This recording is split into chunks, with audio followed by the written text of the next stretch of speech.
friends, and welcome back to my channel. In today's video, I'm sharing with you an end of year financial checklist. This is a list of things that you need to do to reflect and plan for the next year when it comes to your finances. I've only included 6 things because I really wanted to focus on the most important things. There's a lot more that you can do and we can go into more detail on that, but I think these 6 things I'm sharing in this video are the most important things that you need to do to prepare your finances for the new year. If there's anything that I haven't mentioned in this video that you do to prepare your finances at the end of the year, be sure to share with us in the comments below. First thing on our list is to review your savings and investments. So usually at the beginning of the new year, you'll set your goals. You'll say, I want to save this amount of money. I want to invest like this. But obviously life happens and things happen during the year that might stop you from actually achieving those goals. So it's really important to take the time now to look back on the goals that you set at the beginning of the year and compare that to where you actually are right now. So look at your savings goals, look at your investment goals, and see what you have achieved and what you have not achieved. And for the things that you haven't achieved, that's where you really will learn a lot, right? So when you think about a goal that you have not achieved, it's important to start thinking of why did you not achieve that goal and start digging into the reasons behind that.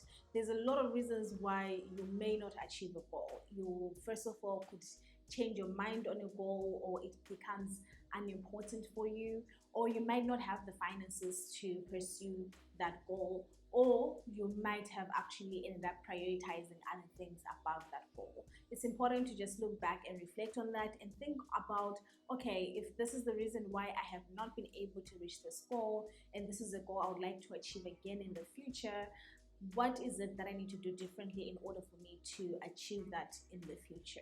So let's say, for example, your goal was to invest more consistently month after month, but when you look back and you reflect on your year, you realize that there's actually months that you missed in terms of your savings. You might think of, okay, if it was not necessarily a financial issue and you had the money to invest but you simply didn't, then maybe it's a matter of creating systems that will support that goal, setting up debit orders, for example.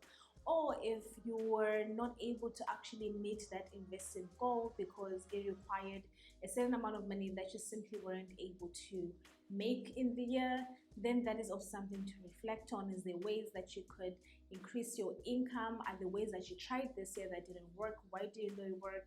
And how can you work on improving those going forward so that in the future you can achieve that goal?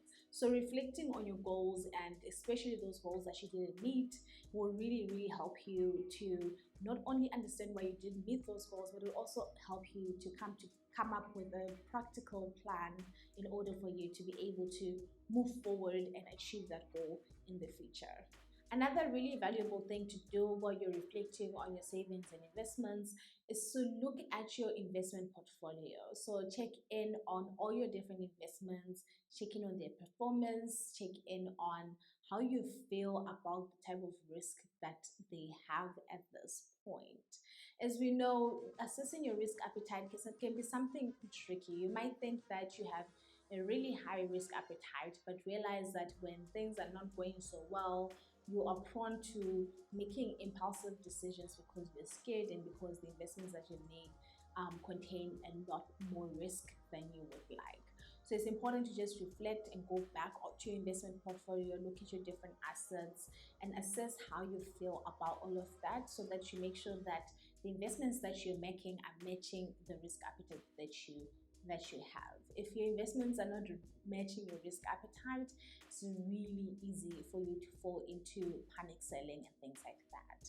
And while you're going through this, if you decide that actually I don't think that I made the right decisions in terms of the type of risk that I'm willing to take in, and I want to reassess this and rebalance my portfolio so I feel more at peace, especially peace of mind, you can go ahead, do that yourself, absolutely, but you can also consult a financial advisor, a financial planner, so that they can kind of help you make these really important financial decisions. But you need to reflect first in order for you to decide whether or not you want to change anything within your investments, or if you're just happy with how things are. The second thing on our checklist is to audit your budget. So this is going to be really easy if you've already been budgeting and been very aware of your finances throughout the year, but you can still do it even if you have not been budgeting. The only difference is that you're going to use your bank statements as a way to assess what's been happening and where your money has gone throughout the year. It will really help you to understand all the different categories where you're spending your money. How much money are you spending on your entertainment, on eating out? How much money are you spending on your basic living expenses?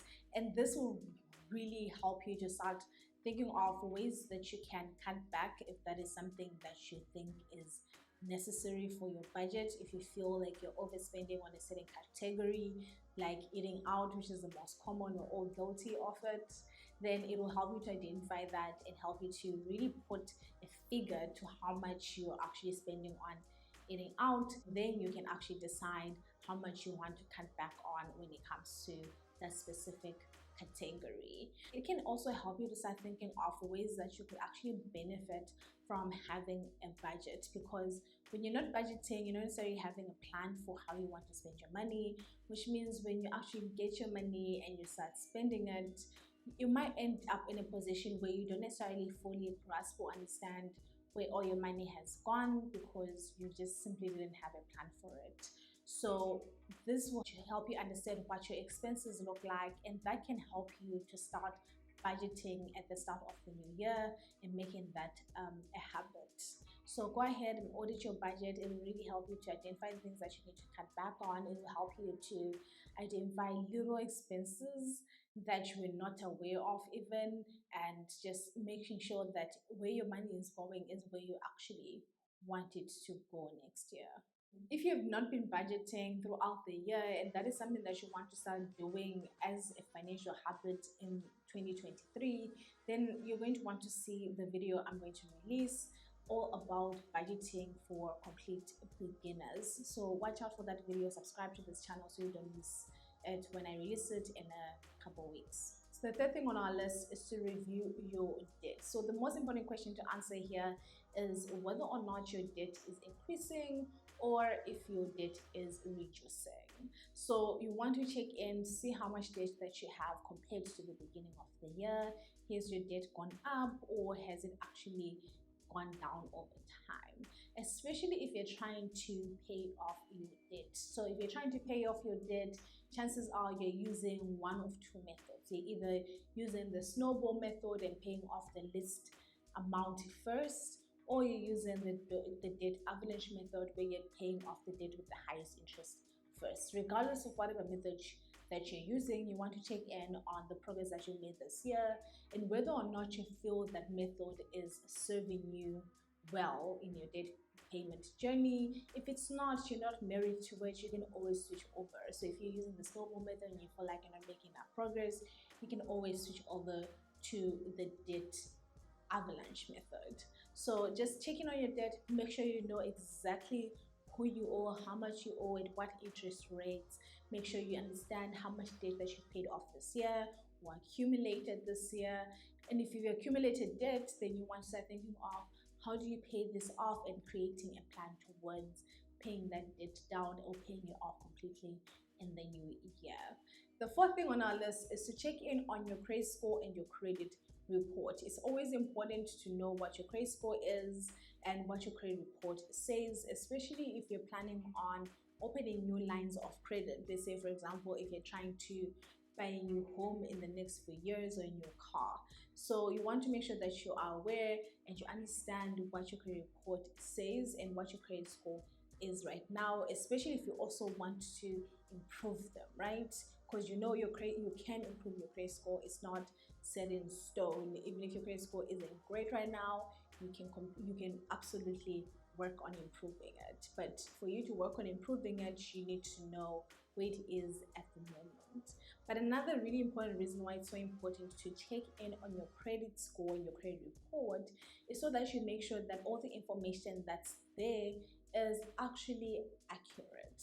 So there are instances where people can steal your identity and open up lines of credit that you know nothing about. So by checking your credit report, you're making sure that you are reviewing all the credit accounts that are under your name, making sure that accounts that you've closed are actually reflecting as closed. If you do check your credit report and you find that there's accounts that you don't recognize, there's different accounts that are being opened in your name, but you literally do not know who opened them or why, then you can absolutely dispute that information with the credit bureau. You can literally directly contact the platform that you're using to access your credit report, such as ClearScore, and dispute it with them.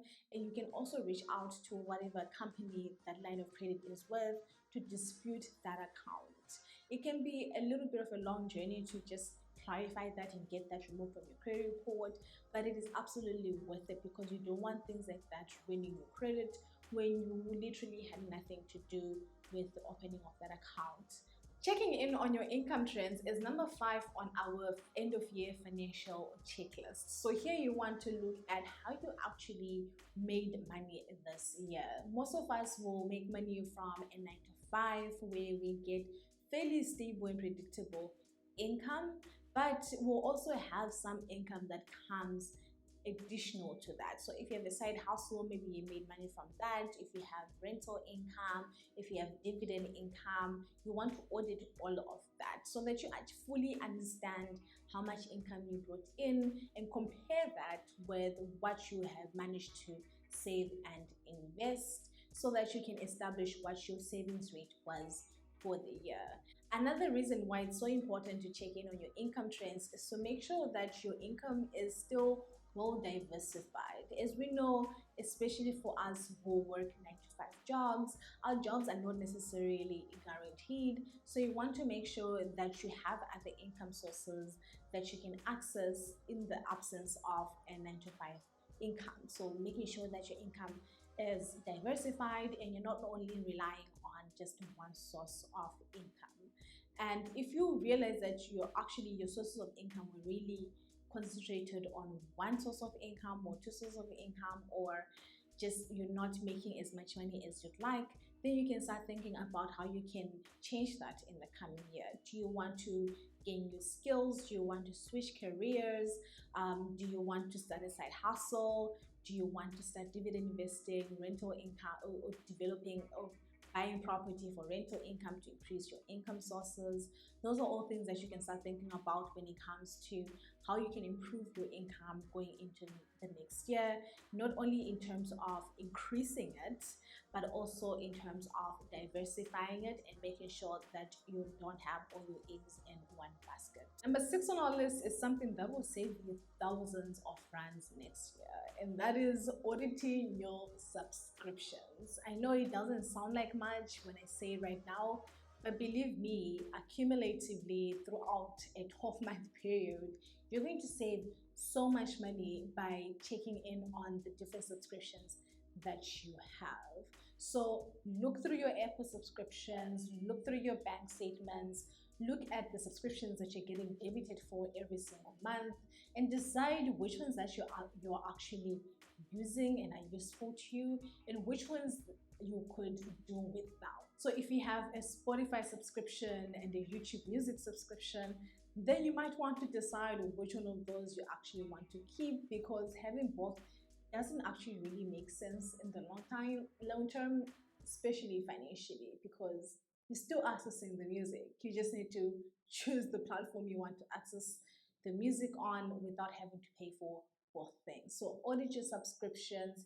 It will literally save you so much money by the time the year ends next year. And another thing that I just thought of is to also just look through the different fees that you're paying for your investment platforms, for your savings accounts, for your transactional accounts, so that you're making sure that you're getting the best deal out there. Do not get attached to a bank. Don't get attached to an investment platform. No. Get attached to paying as low fees for the best service out there. So make sure that you're checking on that. If you feel like you're paying your fees are too high for your credit card, too high for your transactional account, you can always switch to a different provider so that you can save on those fees, and those will also save you thousands by the time the year ends. So those are our 6 financial end of year checklist items. If you do this, I think you'll be literally good and ready to start the year on the right foot financially. If you liked watching this video, then you're going to really enjoy my video on smart money moves that you can make at the end of the year in preparation for 2023, and you can watch that right now. As always, if you've watched until the end, thank you so much. Make sure you leave me a yellow heart in the comments so that I know that you watched until the end. And until I see you on my next video, later guys.